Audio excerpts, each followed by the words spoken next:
Hi, this is Phoenix Incandescent, Chapter 4, The Price of Secrets.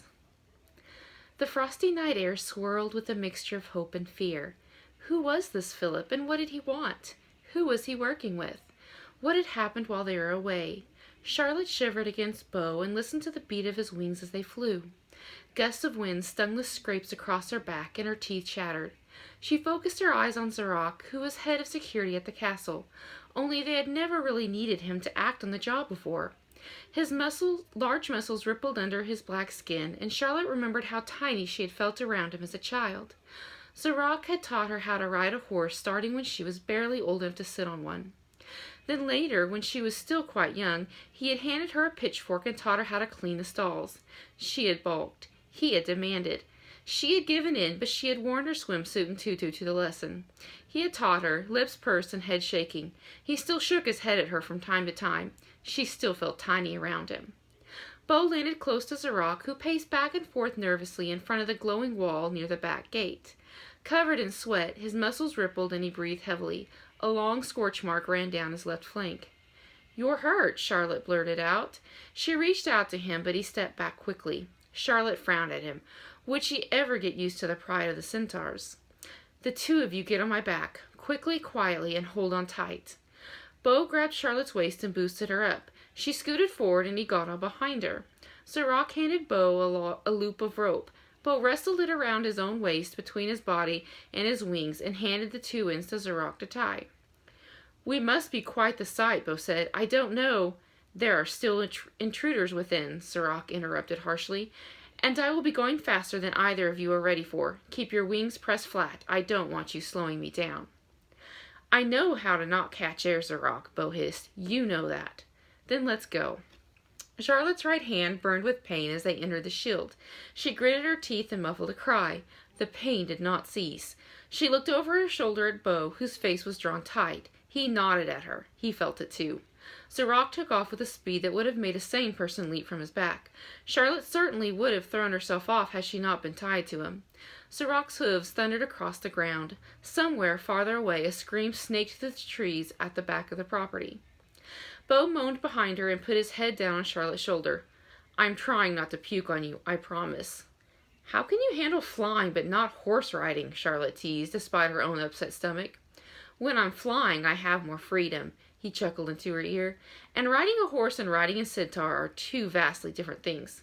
"Quiet," Zarok commanded. A flash of light sizzled through the air. The hair on Charlotte's arms stood on end. Dirt exploded in front of them. Zarok stumbled to the side. Beau's arms tightened around her waist. Shots rang out from the trees, and the air grew even colder. A tree flew through the air, nearly colliding with them. Charlotte froze with fear as she heard the sound of more hooves pounding the ground nearby. If there was another centaur out there, it was possible he could catch up with them. Zarok increased his pace until they were right outside the kitchen door. The heavy wooden door swung out as he neared and swallowed them all with a thud as soon as they entered. Zarok slowed by circling the huge table. The room was cold, the fireplace empty of crackling and warmth.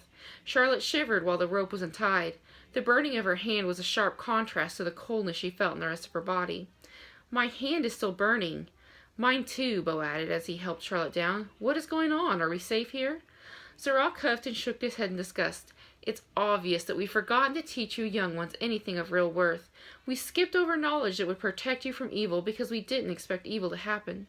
He glanced out the windows. "Your talking out there made us an easier target. Now you nag me like little chickens clucking through the courtyard. Learn to keep quiet and observant until whoever is in charge is ready to tell you something." He turned back to them and placed his hands on his human waist. "Not until you're in charge one day will you completely understand this, but it's something you better learn. I fear that hard times will follow in response to tonight." Zarok nodded at their hands. "The Hobbs will have to heal our hands. The shield is set up for detection as well as protection. Anybody who goes through it will be marked on their hands and will remain in pain until the one who casts the spell releases the person. I believe the Danes would refer it to as being caught red-handed.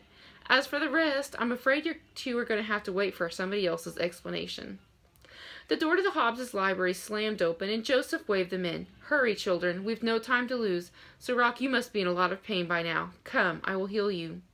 Joseph's clothes were tattered and torn and burned. A deep frown creased his face under the layers of dirt and sweat that covered him. Suddenly we are children once more, Charlotte whispered to Beau as they followed Joseph and Zerok. Beau nodded solemnly. I have a feeling that we are going to feel like children again.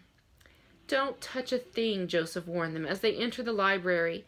A glow, similar to the one around the castle, covered the bookshelves. If you do, the consequences will make that little burn on your hand feel like a manicure in comparison. He led them up the staircase while Zerok grumbled under his breath the entire way. At the top of the stairs, Joseph waved his hand in front of the large pocket doors. The glow slithered away from the doors. Once they were through and the doors were shut, he waved his hands again. Charlotte looked away from the glow that was spreading back across the doors. They were in a large room full of Hobbs and Weavers and Magani. She didn't see her parents. Now for your hands. Joseph motioned for Zerok's hands. The centaur shook his head and nodded to Charlotte and Beau.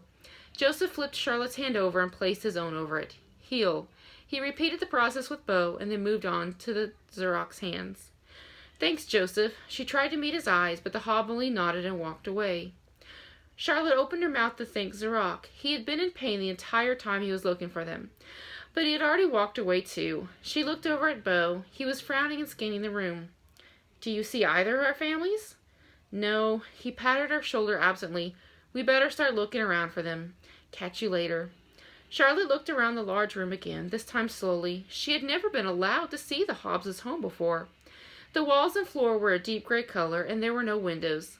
Lots of white benches with multicolored designs etched in each one faced a white stage on the left-hand side of the room. The stage had etchings in it as well. Charlotte wandered over the stage and knelt in front of it to trace her fingers over the geometric etchings. She stood back up and glanced across the benches to the guests in suits and dresses. They were covered with dirt, black marks, sweat stains, and blood. Her heart skipped a beat. She pushed the worry down. Her parents must simply be elsewhere tending to guests. Joseph's eldest son, Sebastian, was tending the wounded. Charlotte watched as he greeted each patient with a smile and held their hand as they spoke. He was wearing a cloak over his dress suit. Between each patient he would wave his hand across the front of the cloak, and any blood or tears from the last patient would disappear. Charlotte thought back to when she had asked her father why they even needed a doctor at the castle, since anybody with magic could heal. Her father had led her on a trip to find a book in his library. While they walked, he explained, "It is true that any magical being could use magic to heal, but not everyone knows how to fine-tune their magic for healing properly." He paused as he pulled a book down from his shelf and settled on a leather couch nearby. He handed her a book entitled, "To Heal with Magic." You have to have a precise knowledge of the body to properly heal. Let's pretend that you have magic. You and Chime are out on a hike together when she falls. You both suspect that her arm is broken, and you decide to heal her on the scene. The bone will heal in general, but may not heal properly. She might be in pain and might not be able to use her arm properly until a doctor well-versed in both magic and medicine is able to work on her. The doctor would not be performing surgery in the same way a Dane would, but it's a similar process that takes great care and precision. Sebastian is actually what we call a uniweaver, as his magical powers are extremely fine-tuned for one specialty. Magic is more work than wishing. The Danes don't know that, of course. Does that make enough sense? Charlotte nodded. It makes some sense. She was fascinated by the drawings in the books and by her father's insistence that magic could be work. Could I borrow this book? Is there anything more beautiful to my ears than a request to learn? He smiled warmly. You certainly may, my inquisitive daughter. One more question, then, she asked, her voice quieter this time. She fidgeted next to him. Isaac tilted her head up to look in the eyes. Be direct, darling. Why is Sebastian allowed to be a weaver? She asked. Isaac sat back a little. He raised his eyebrows at her. Why is a Hob allowed to be a weaver? He looked deeper in her eyes. Or why is he a weaver when you are not? He added. Charlotte's shoulders had fallen. Maybe both, she answered honestly. Another time, dear Lottie, Isaac said. But that time had never come. Charlotte broke her trance with the old memory and glanced over at the back wall. 3 open arches, decorated with more etchings, opened to a long hallway. The hallway opened into 3 more hallways, with rooms off to the left and right of each hall. At the end was a medium-sized open room at the end of each hallway. Charlotte stepped into the hallway and caught her appearance in a large mirror. Hair windblown, shoes missing, makeup smudged, dress dirty. What a night it had been. She thought it might be early morning by now, but it was impossible to tell.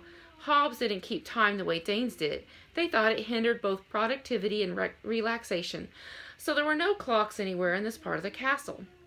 She heard a loud bellowing cry from her left and immediately went to investigate. The thick wooden door was partially opened. She fingered the design in the middle quickly before pushing it open. The room was small. A bed rested against one wall. On the opposite wall sat a dresser between two chairs. Sitting on the edge of the bed, doubled over in pain, was Cecilia. Rhett paced the room. "What happened to Cecilia?" Charlotte asked. "Do you want me to get Sebastian?" Rhett looked over her and grunted. "The Hobbs have given us a room, which is more than many are getting right now. Right now Sebastian needs to attend the wounded." He sat down on the bed and held Cecilia's hand. "I think the stress of this evening brought on labor." "You think?" Cecilia snapped. "I know." She gasped and moaned in pain again. She got up and paced the room. "This isn't supposed to happen yet, but it's going to regardless." Cecilia laughed loudly. "I may give birth in a ball gown." She hooted and looked over at Rhett. "I certainly have gone up in the world." "Well, it will be a grand occasion. I don't see why you shouldn't wear whatever you like." Cecilia sighed and placed her hand on his face tenderly. "The pains are so close now. The babe will be born soon, wrapped in the strips of a ball gown." "Oh, surely we can find a soft blanket. I'll ask," Charlotte said. Rhett grunted at Charlotte again. "Thank you. We'd like a little privacy now. I will get Sebastian when and if we need him." "Of course." Charlotte nodded and left the room, shivering at the sound of Cecilia crying out again. Were wonderful things always painful? She peeked into each room as she went down the hallway. The mermaids were in one, tending to a hurt sister. Charlotte ducked back out quickly. She knew enough to keep her distance from mermaids when they were hurt. They could be sweet and helpful when they wanted to be, but you didn't want to cross them when they are upset. It was like night and day. Charlotte retraced her steps back to the main hallway, and then turned down the next, which was quiet and still. The doors were all shut and the lights were low. One of the doors in the middle of the hallway opened, and Joseph stuck his head out. He waved at her to come in. The room was packed with Hobbs. Joseph's hand slipped into her right hand. Basil's leathery hand slipped into her other hand. She squeezed them both and let them guide her to the bed in the middle of the room. She was vaguely aware of her own heartbeat flooding her ears. Her stomach clenched and her lungs gasped in broken fragments of air exchange. On the bed were two pale, unresponsive Hobbs. Charlotte crawled up on the bed and kneeled between Chime and Spindle. She reached for Chime's limp hand and cradled it between her own shaking hands. "Somebody please say something." "They will be all right," Xander, one of Chime's brothers, said. Chime was knocked down when the attack happened. She hit her head on a table when she fell. Spindle attacked the intruder and his leg was broken in the scuffle. "Chime hasn't woken at all," Joseph informed her. "Sebastian sedated Spindle until he has more time to set the bone properly." "My brave friend." She kissed Chime's hand and blinked back tears. "Tell me when they wake and will see me." Joseph nodded. "Of course." He patted her hand. Charlotte reached for his hand. He held it firmly. "Joseph, Cecilia has gone into labor. Would there be a little comfy blanket we could give her for the baby? I will take it to her." Her words came running faster. "I can go get it too. Just tell me where to find it if there is one." She looked at the door. "It's just that I thought—" "I'll take care of it, Charlotte," Donna, Chime's sister, said. "Thank you." She let Basil lead her to the back to the door. "Check the hall on the far right, dear." Basil squeezed her hand before shutting the door gently behind her. Charlotte walked back to the main hallway. She felt torn between guilt and thankfulness that she had been whisked away from the attack. She peeked into the main room where Sebastian was working through the next row of patients. Applause broke out from the direction of the first hallway she had checked. The clapping was mixed with cries of, "Isn't that the most adorable furball you've ever seen?" Charlotte hurried back to the room. Cecilia held a large, furry, wailing baby in her arms. Charlotte did not think the ball of immensely loud fur looked cute, but she formed her lips into a smile and nodded. Cuteness was relative, after all. She slipped through the doorway and edged close to the bed. Donna had been fast. The baby was wrapped in a light blue blanket. A light pink blanket sat on the nightstand. Other Hobbs were in the room as well. A few were cleaning the floor. Some brought refreshment. Some had brought gifts. Charlotte shook her head in disbelief. Hobbs always thought of others first. "This little one was born to give us all a little hope," Donna said. "That's what my father always said to look for when tragedy hits. There is always hope to pull you through if you look for it." Many of the other Hobbs nodded their heads in agreement. "What's his name?" Charlotte asked. "Raymond," Rhett answered. "Welcome, Raymond." Charlotte bent down and gave the new one a smile. "Congratulations, Cecilia and Rhett." Charlotte hurried to the last hallway. Many of the doors were open and the rooms were full of guests. Her heart pounded against her chest as she scanned each room for her parents. She found Beau and the rest of his family in one of the back rooms. Beau sat on a bench in the back of the room with his head in his hands. Anger brooded in his eyes. She raised her eyebrows, but he only shook his head at her and leaned back against the wall. Bliss crossed over and gave her a brief hug. She leaned close and whispered, "Raven is missing. He wants to search for her, but nobody will let him look until dawn." Charlotte stepped back. "Why not? What if she's hurt?" Bliss whispered a fraction softer, "What if she is part of the reason that tonight happened?" Charlotte shook her head. "She couldn't be. She stood up for me tonight." Bliss raised her eyebrows and shook her head slowly. "Don't let your friendship with Beau cloud your senses." "Bliss, how could you go from spending a summer with her to doubting her?" "You have no idea," Bliss seethed unexpectedly. "You lead a pretty little life with no idea of what actually is going on out there. You wouldn't last in the real magical world, Charlotte." Charlotte frowned and stepped back. Bliss had always been sassy and daring. They had even fought on many occasions, but never had she heard this tone of voice from her. "The Magard is being assembled as we speak," Bliss added. "They will sort it all out." "The Magard still exists?" Charlotte asked. Bliss smirked. "You see? Of course it still exists." "I don't know what to say." "Come see me someday, little Lottie." Bliss backed away. "Come when you have seen the truth and are ready to know more." She nodded toward a group of Hobbs on the other side of the room. Isaac, eyes closed and skin pale, lay still on a small bed against the wall. Charlotte steadied her shaking legs and ran to the bed. She slipped his chilled hand between hers and pressed it to her lips. None of the Hobbs spoke. None of them would meet her eyes. She looked around the room. "What happened to him? Where is my mother?" "Has no one told this child anything?" a loud, bossy voice questioned from the doorway. Charlotte's eyes widened. A Magani she had never seen before stepped into the room. She was a warm and brilliant color of gold. She was half woman and half unicorn. She was tall and muscular like a centaur, though she was smaller than Zarok. Long wavy gold hair streamed down her back, and a pearl horn stuck out the middle of her forehead. She was a unitar, one of the rarest Magani. Charlotte only faintly remembered a bedtime story about one. "Finally, somebody other than me is asking that," Charlotte mumbled, more to herself than anyone else. "While your words are true, child, they are unnecessary." The unitar sashayed through the room. "I will fill you in on the basics you should know tonight. You will learn more of the details tomorrow."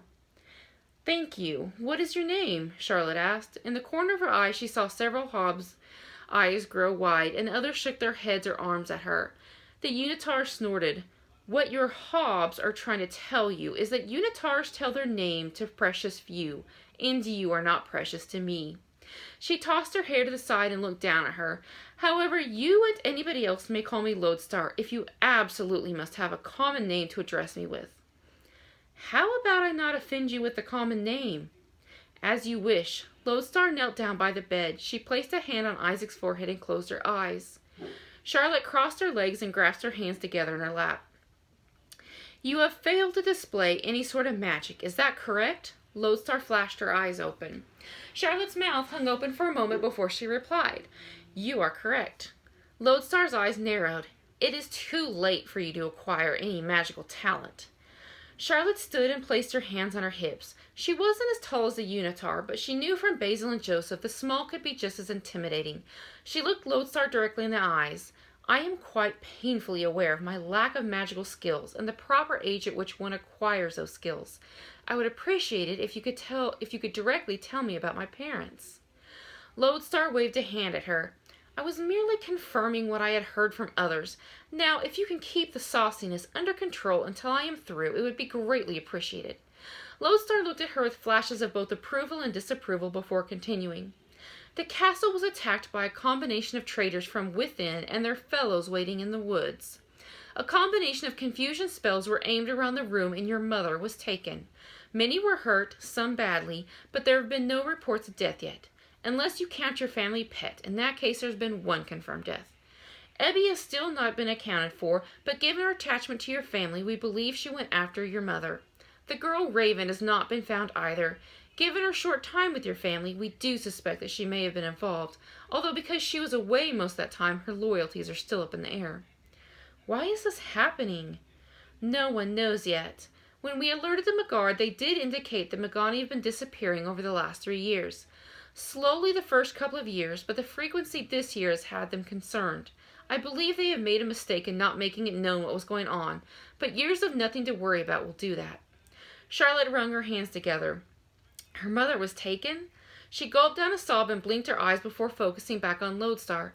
You are neither familiar with my family nor part of the McGuard. How do I know that you aren't a spy?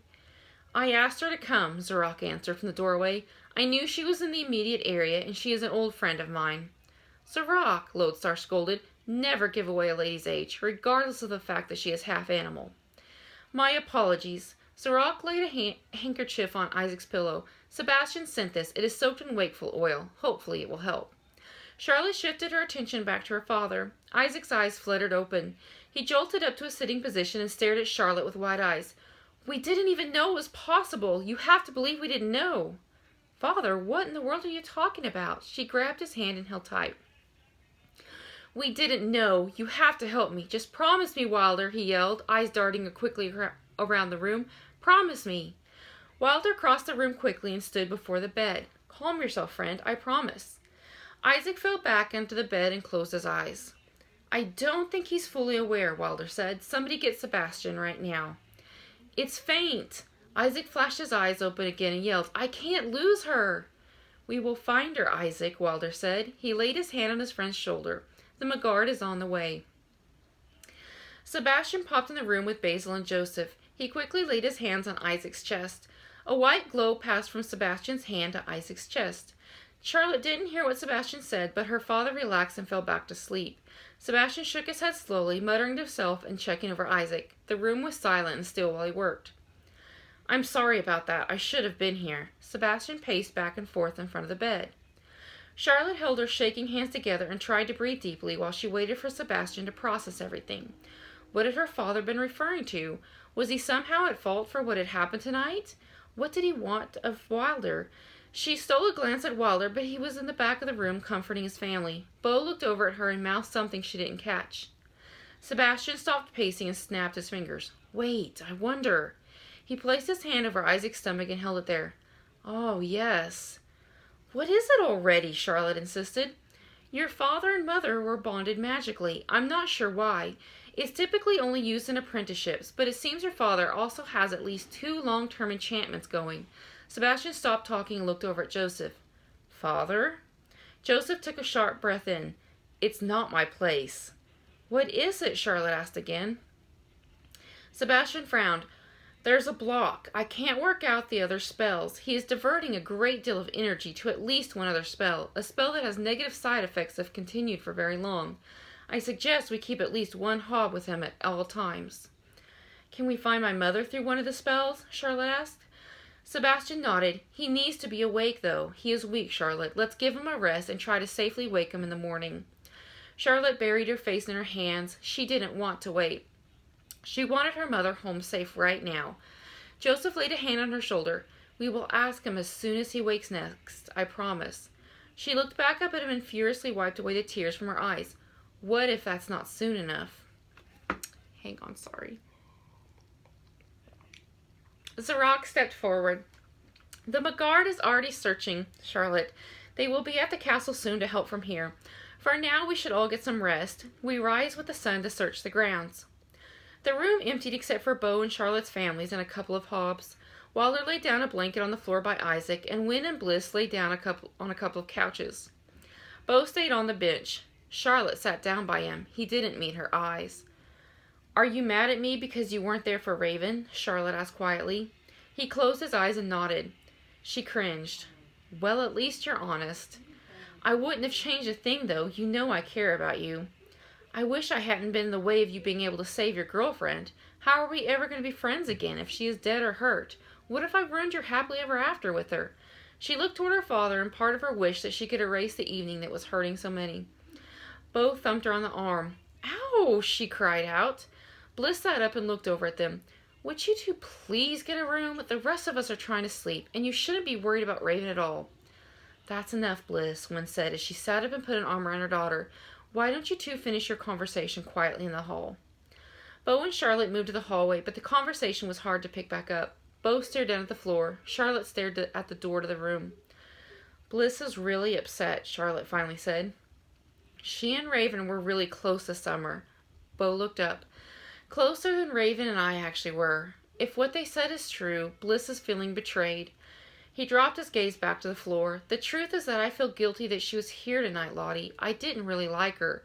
If I had been honest with her, then she wouldn't have been here.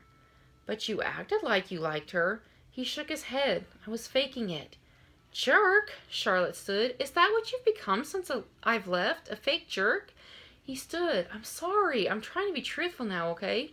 Not okay, Bo, but I'm not the one you have to settle this with. Raven is.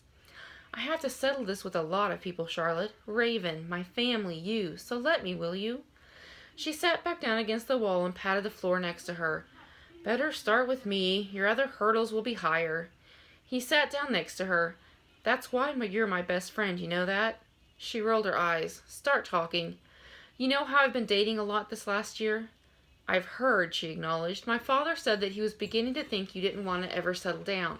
I told him you hadn't found the right girl yet. His features were strained, but he laughed. I was dating around because I do like this girl, but she's not available. He shrugged. I was randomly dating and keeping things from being serious. But then all of a sudden Bliss takes a liking to Raven and she's hanging out with my family all summer. It got out of hand before I knew what was happening. Serves you right, Charlotte said softly. It's not like you to be dishonest, Bo. No, he agreed. I'm sorry for it all. She nudged him.